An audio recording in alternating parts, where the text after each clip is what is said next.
साथियों नमस्कार, आप सबका स्वागत है हमारे चैनल पे। साथ ही आपसे गुजारिश है कि हमारे चैनल को ज़्यादा से ज़्यादा लोग सब्सक्राइब करें।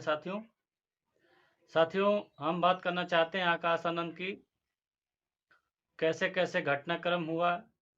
पहले सीतापुर में अमर्यादित बयान दिया उन्होंने, हालांकि कुछ ऐसे शब्द थे जिसका इस्तेमाल उनको नहीं करना चाहिए था, लेकिन उनसे भी ज़्यादा लोग गलत गलत शब्दों का इस्तेमाल करते आए अपने रैलियों में, लेकिन उनके खिलाफ कोई कार्रवाई नहीं हुई। तो हम बात कर रहे हैं पहले सीतापुर की जो रैली थी, उसमें आकाश आनंद ने कुछ अमर्यादित भाषा का इस्तेमाल किया, लेकिन फिर उसके बाद उन्नाव की रैली उन्होंने किया और उन्नाव की रैली करने के बाद मायावती ने उन्हें अपने पास बुलाया। मायावती से मिलने के लिए आकाश आनंद गए और मिलने के बाद जब एयरपोर्ट पे आए, तो एयरपोर्ट पे आने के बाद मीडिया द्वारा पूछे गए सवाल पे उन्होंने जवाब दिया। एफआईआर के बारे में पूछा गया कि आपके ऊपर एफआईआर हो गया है, तो उन्होंने कहा कि जो डर रहा है वो कर रहा है। इसका मतलब है कि वहाँ भी आकाश आनंद जो है ओवर कॉन्फिडेंस थे कि बहन जी ने उनको जो है ज़्यादा कुछ पनिशमेंट देने का काम नहीं किया है। लेकिन सवाल अब ये उठता है कि लगभग 3 से 4 दिन या 5 दिन मान कर चलिए कि आकाश आनंद के ऊपर कोई कार्रवाई नहीं होती है, कोई बातचीत ऐसी नहीं होती है, फिर अचानक क्यों ऐसे सवाल खड़े किए गए कि बहन जी उनको जो है नेशनल कोऑर्डिनेटर और अपने उत्तराधिकारी पद को उन्होंने वापस ले लिया। क्या बहन जी ने अपना फैसला खुद लिया है या बहन जी के कान किसी ने भरे हैं या कोई चुगली किया है? ये तमाम सवाल खड़े हो रहे हैं। जैसा हम आपको पहले बताना चाहते हैं कि जब एयरपोर्ट पे आए तो उस समय इतना ओवर कॉन्फिडेंस लग रहे थे मायावती से मिलने के बाद, ऐसा नहीं लग रहा था कि मायावती उनके ऊपर एक्शन करने वाली हैं। और उससे भी गलत काम ये हो गया कि बहन जी ने अपने ट्वीट में ये लिख दी कि जो है अभी ये अपरिपक्व हैं, अभी मेच्योरिटी आने तक इनको जो है सभी पदों से इन्हें जो है मुक्त रखा जाए।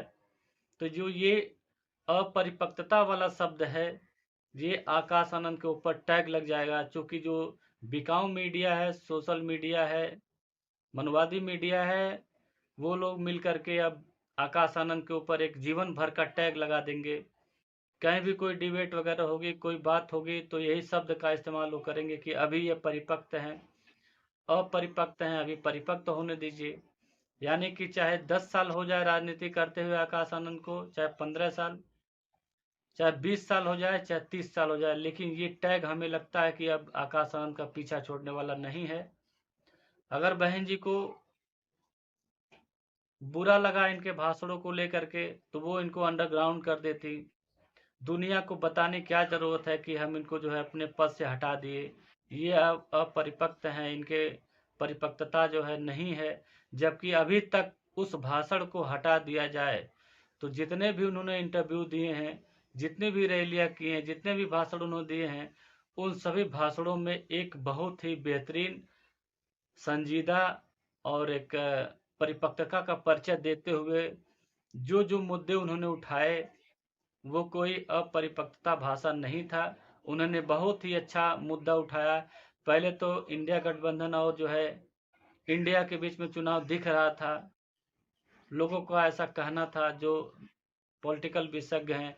लेकिन आकाश आनंद की रैली होने के बाद सभी लोग का कैमरा आकाश आनंद की तरफ हो गया, जनता में परसेप्शन हो गया।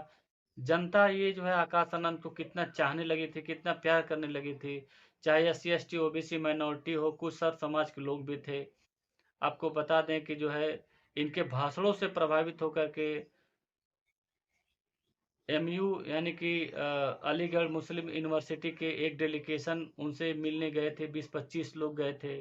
फिर दिल्ली विश्वविद्यालय के कुछ प्रोफेसर उनसे मिलने गए थे और अलीगढ़ मुस्लिम यूनिवर्सिटी के जो डेलीगेशन गया था उनको इनवाइट भी किया था अपने वहाँ आने के लिए।